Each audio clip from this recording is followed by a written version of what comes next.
1절입니다. 새 노래로 여호와께 찬송하라. 그는 기이한 일을 행하사 그의 오른손과 거룩한 팔로 자기를 위하여 구원을 베푸셨음이라. 아멘. 새 노래가 무엇입니까? 이미 설명을 드렸어요. 시간적으로 새로 나온 최신곡이 아니라 질적으로 완전한 새로운 노래다 라고 하는 것을 설명드렸습니다. 구약 성경 가운데 아가서가 있는데 이 아가서의 영어 이름이 Song of Songs예요. 노래 중에 노래다 라고 하는 뜻입니다. 이 아가서의 핵심 내용은 무엇입니까? 그리스도와 교회의 사랑을 노래한 거예요. 그러므로 새 노래는 그야말로 아가서 Song of Songs라고 우리가 생각할 수 있는데, 이 새 노래의 핵심 주제는 그리스도의 구원인 거예요. 그리스도께서 교회를 얼마나 사랑하시는지 그 놀라운 사랑과 은혜를 찬양하는 것이 새 노래의 핵심 주제다, 이렇게 생각할 수가 있습니다. 이 새 노래의 주제를 1절에서는 기이한 일로 표현했어요. 기이한 일도 이미 설명드렸는데, 하나님께서 우리를 구원하신 그 역사가 심히 놀랍고 기이한 것입니다. 하나님께서는 우리를 구원하기 위해서 아들을 주셨는데요,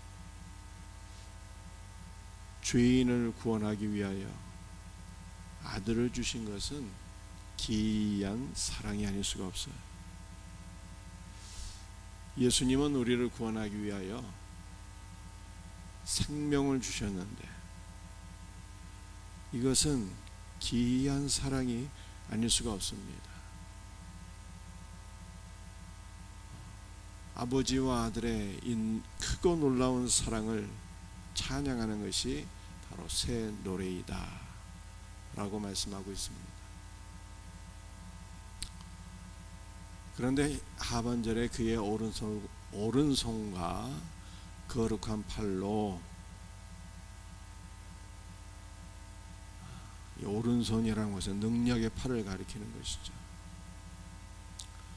오른손과 거룩한 팔로 자기를 위하여 구원을 베푸셨다, 이렇게 말씀하고 있습니다. 구원은 우리를 위한 것인데 왜 하나님을 위한 구원이라고 표현했을까요? 우리는 이것을 생각해 봐야 돼요. 구원은 분명히 나를 위한 사건인 것 같은데 성경은 이것이 하나님을 위한 사건이었다, 이렇게 표현하고 있어요. 이건 중요한 내용이죠. 우리 하나님께서는 어떤 분이실까요? 우리 하나님은 존재론적으로는 완전한 분인데 관계론적으로는 우리를 얻으셔야 완전하신 분이에요. 우리 하나님은 우리를 얼마나 사랑하시는지 우리를 잃으면 모든 것을 다 잃은 것처럼 슬퍼하시고 고통스러워하시고, 또 우리를 얻으시면은요 모든 것을 얻은 것처럼 기뻐하십니다. 우리가 누가복음 15장 말씀을 보게 되면 아버지와 아들의 얘기가 기록되어 있죠. 아버지는 무엇 하나 부족함이 없는 분이셨는데 아들을 잃게 되었어요. 아들을 잃게 되자 늘 노심초사하며 모든 것을 잃은 것처럼 고통스러워하며 언제 아들이 돌아오나 아들을 사모하는 마음으로 늘 동구 밖에 서서 아들을 기다리고 있었어요. 아들을 잃은 아버지의 마음을 보여주는 거예요. 아버지가 그 아들을 다시 얻었을 때 어떻게 했습니까? 너무 기뻐서 한 걸음에 뛰어나가 그를 안고 입을 맞추고 그를 위해서 잔치를 배설했는데 아들을 얻은 아버지의 기쁨을 보여주는 것입니다. 우리가 하나님을 구원자라고 하잖아요. 하나님께서 구원자가 되시려면 반드시 필요한 것이 있어요. 그것이 무엇입니까? 우리를 구원하셔야 구원자가 되시는 거예요. 우리 하나님을 목자라고 하시는데요, 선한 목자라고 하시잖아요. 목자는 양이 있어야 목자인 것입니다. 양이 없는데 어떻게 목자가 됩니까? 우리 예수님을 우리의 신랑이라고 하는데요, 신랑은 신부를 얻어야 신랑이 되는 거예요. 신부를 얻지 못하면 신랑이 될 수가 없어요. 그러므로 우리 하나님은 존재론적으로는 완전한 분이시지만 관계론적으로는요, 우리를 얻어야 완전해지시는 거예요. 그러므로 성경은 구원의 사건은 하나님을 위한 것이다, 이렇게 말씀하고 있어요. 여러분들, 이것을 우리에게 한번 적용해 볼까요? 우리는 존재론적으로도 불완전하고 아예 존재가 없는 거예요. 헛되고 헛되니 모든 것이 헛되다 그러잖아요. 이 모든 것 가운데는 우리도 포함되어 있어요. 우리는 수증기 같은 존재예요. 그런데 영원하신 하나님, 그분을 얻게 되면 우리가 참이 되는 거예요. 영원한 존재가 된다라는 뜻입니다. 우리는 관계론적으로도 하나님을 얻어야 완전해져요. 구원자 하나님을 만나고 그분을 얻게 되면 내가 구원받게 되는 거예요. 목자이신 하나님을 만나게 되면 그분의 돌보심 안에서 우리는 풍성한 생명을 누리게 되는 것입니다. 신랑이신 그리스도를 만나게 되면 우리는 영광스러운 그리스도의 신부가 되는 거예요. 그러므로 우리는 사나 죽거나 어떻게 돼야 돼요? 사나 죽거나 예수님이 없으면 안 되는 거예요. 사나 죽거나 오직 그분을 얻어야 되는 것입니다. 이와 같은 은혜가 있기를 주의 이름으로 축복합니다.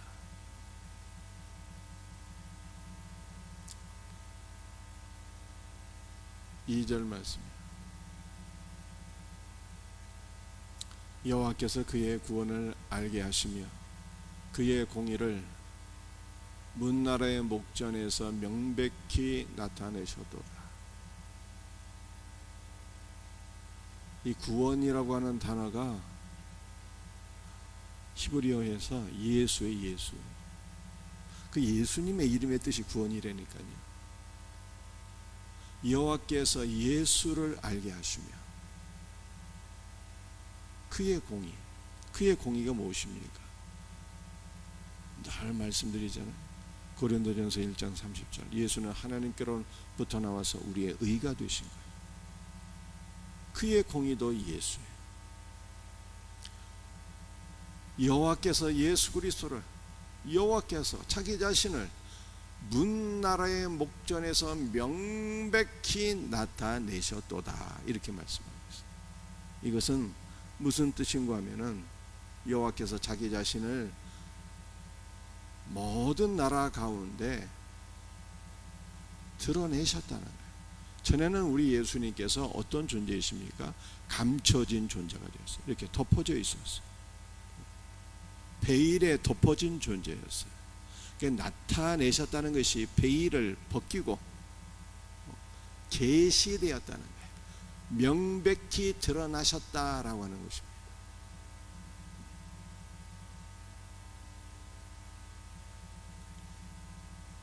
우리 예수님은 기록된 성경 말씀을 통해서, 그리고 복음의 선포를 통해서, 아울러 성령의 역사하심을 통해서 문나라 모든 백성들에게 명백히 계시되고 드러나셨어요. 예수님이 감춰진 존재가 아니라 명백히 드러나셨다라고 하는 것은 이제 이것이 우리에게 의미하는 바가 무엇입니까? 우리는 성령의 역사와 말씀의 선포를 통해서 예수님을 만나게 되고 예수님을 믿게 되고 예수님을 만지게 되고 예수님을 경험할 수 있게 되었다는 거예요.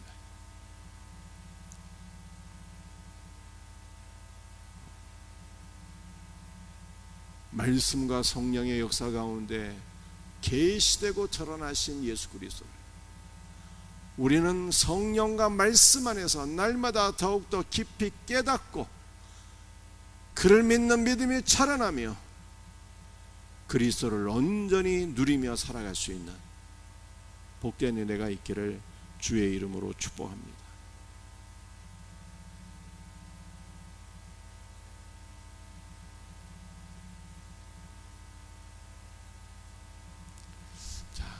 구원을 알게 하셨고 의를 나타내셨다 이렇게 말씀하고 있잖아요. 예수님은 하나님께로부터 나와서 우리의 의가 되셨어요. 그 결과 우리가 구원을 받게 된 거예요.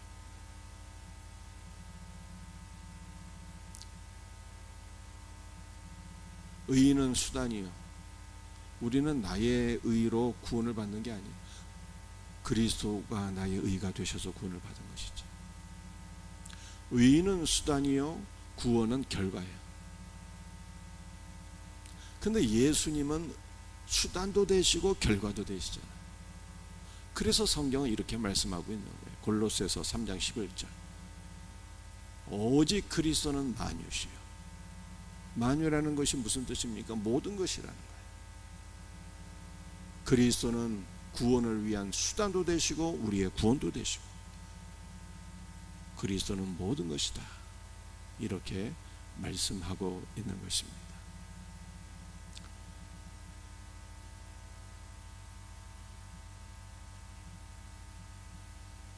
우리가 2절 말씀을 보게 되면 이미 설명드렸죠.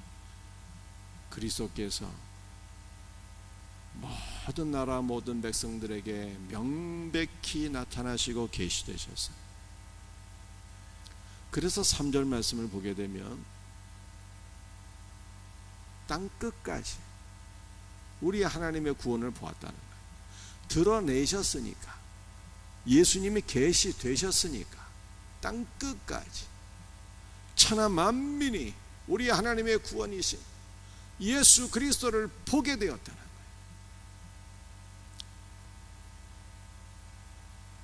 그러므로 결론은 9절이에요.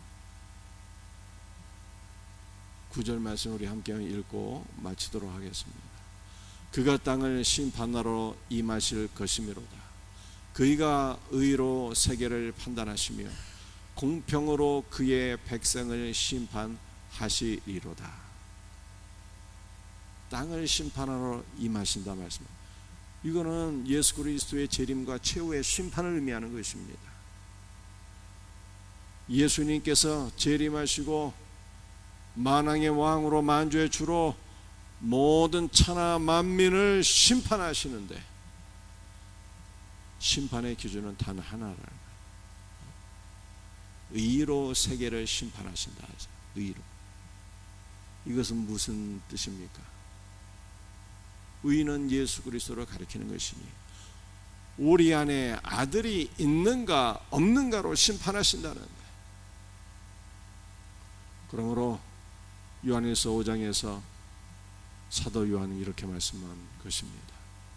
아들이 있는 자에게는 생명이 있고 하나님의 아들이 없는 자에게는 생명이 없느니라. 천하 만민 가운데 예수님이 계시되셨어요. 천하 만민이 예수 그리스도를 보게 되었어요. 그럼에도 불구하고 그리스도를 거부하고 그리스도를 불신하고 그리스도를 영접하지 아니한 자는 심판을 면할 수가 없다는 거예요. 최후의 심판의 기준은요 단 하나예요. 단 하나. 아들이 있느냐 없느냐 그거예요. 그러므로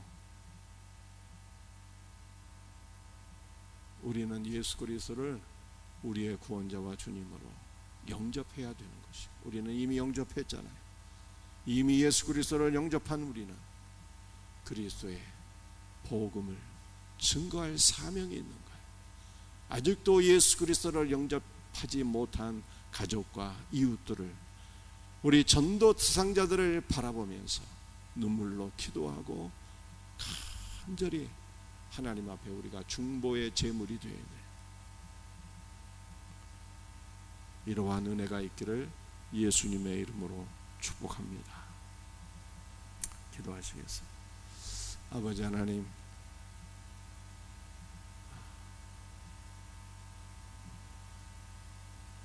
오늘 시편 98편 말씀을 통해서 우리는 예수님이 없으면 안 되고 예수님을 얻어야 살 수 있는 존재인 것을 다시 한 번 더 깨닫습니다. 예수님을 얻게 하시고 예수 그리스도 안에서 참된 존재가 되게 하시고 예수 그리스도 안에서 온전한 존재가 될 수 있도록 주여 은혜를 베풀어 주시옵기를 간절히 기도합니다. 주여, 우리 예수님께서 온 천하에 계시되었고 온 천하 만민이 예수님을 알게 되었는데 마지막 날 우리 예수님 오실 때 우리 안에 예수님이 계신가를 보고 이것을 기준으로 천하 만민을 심판하신다 말씀하고 있사오니 주여, 예수 그리스도를 우리의 구원자로 영접한 이 놀라운 은혜 감사와 찬송과 영광 돌려드립니다. 예수 그리스도를 믿음으로 영접한 자로서 이제는 그리스도를 영접하지 않은 불신자들을 위해서 중보의 제물이 되며 기도하며 복음을 증거하는 자로 살아가게 하여 주시옵소서. 모든 것 감사하옵고 예수님의 이름으로 기도드립니다. 아멘.